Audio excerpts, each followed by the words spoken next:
Clip number 560. اس clip میں آپ قرآن پاک کی سورہ یوسف کی آیت نمبر 20 سے لے کر 22 تک کی تلاوت، ترجمہ اور تفسیر قرآن صراط الجنان سماعت فرمائیں گے. بسم اللہ الرحمن الرحیم. اللہ کے نام سے شروع جو نہایت مہربان رحمت والا ہے. وَشَرَوْهُ بِثَمَنٍ بَخْسٍ دَرَاهِمَ مَعْدُودَةٍ وَكَانُوا فِيهِ مِنَ الزَّاهِدِينَ. ترجمہ: اور بھائیوں نے بہت کم قیمت چند درہموں کے بدلے میں اسے بیچ ڈالا اور انہیں اس میں کچھ رغبت نہ تھی. وَشَرَوْهُ، اور بھائیوں نے اسے بیچ ڈالا. تفسیر صراط الجنان میں ہے حضرت یوسف علیہ السلام کے بھائیوں نے انہیں مالک بن زعر خزائی کے ہاتھ بہت کم قیمت والے چند درہموں کے بدلے بیچ دیا.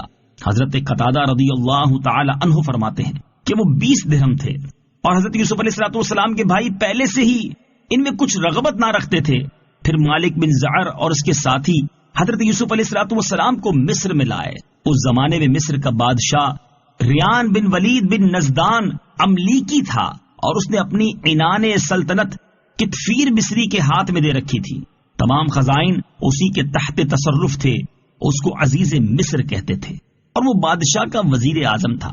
جب حضرت یوسف علیہ السلام مصر کے بازار میں بیچنے کے لیے لائے گئے تو ہر شخص کے دل میں آپ کی طلب پیدا ہوئی اور خریداروں نے قیمت بڑھانا شروع کی، یہاں تک کہ آپ علیہ السلام کے وزن کے برابر سونا، اتنی ہی چاندی، اتنا ہی مشک اور اتنا ہی ریشم قیمت مقرر ہوئی.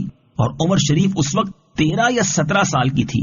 عزیز مصر نے اس قیمت پر آپ کو خرید لیا اور اپنے گھر لے آیا. دوسرے خریدار اس کے مقابلے میں خاموش ہو گئے. وقال الذي اشتراه من مصر لامرأته أكرمي مثواه عسى أن ينفعنا أو نتخذه ولدا وكذلك مكنا ليوسف في الأرض ولنعلمه من تأويل الأحاديث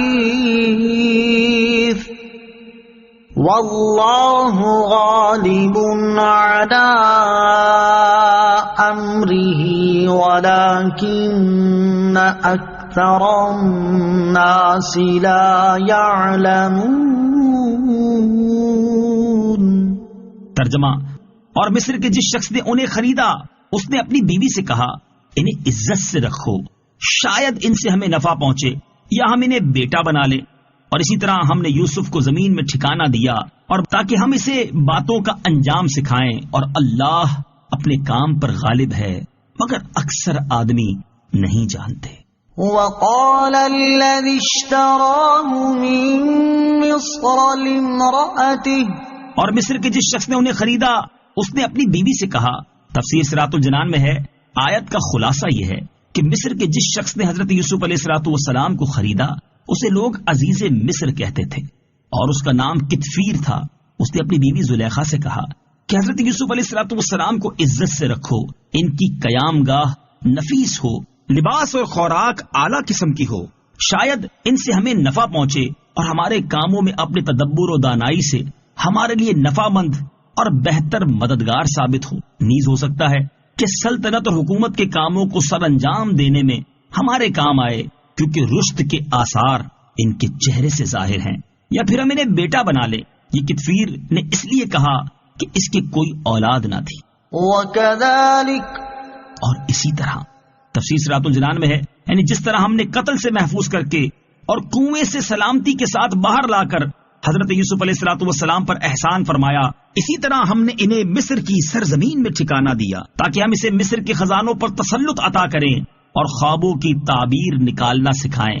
اللہ تعالیٰ اپنے کام پر غالب ہے، وہ جو چاہے کرے اور جیسا چاہے حکم فرمائے.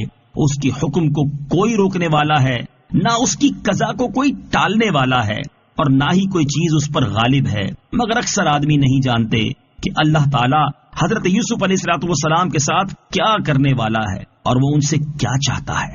ولما بلغ أشده آتيناه حكما وعلما وكذلك نجزي المحسنين. ترجمہ: اور جب یوسف بھرپور جوانی کی عمر کو پہنچے تو ہم نے اسے حکمت اور علم عطا فرمایا، اور ہم نیکوں کو ایسا ہی صلہ دیتے ہیں. ولما بلغ أشده، اور جب اپنی پوری قوت کو پہنچے. تفسیر صراط الجنان میں ہے یعنی جب حضرت یوسف علیہ الصلوۃ والسلام اپنی جوانی کی پوری قوت کو پہنچے اور شباب اپنی انتہا پر آیا، اور عمر مبارک امام ضحاک رضی اللہ تعالیٰ عنہ کے قول کے مطابق 20 سال، سدی کے قول کے مطابق 30 سال اور کلبی کے قول کے مطابق 18 اور 30 کے درمیان ہوئی، تو اللہ تبارک و تعالیٰ نے انہیں نبوت اور دین میں فقاہت عطا فرمائی. بعض علماء نے فرمایا ہے کہ اس آیت میں حکم سے درست بات اور علم سے خواب کی تعبیر مراد ہے، اور بعض علماء نے فرمایا ہے کہ چیزوں کی حقیقتوں کو جاننا علم اور علم کے مطابق عمل کرنا حکمت ہے.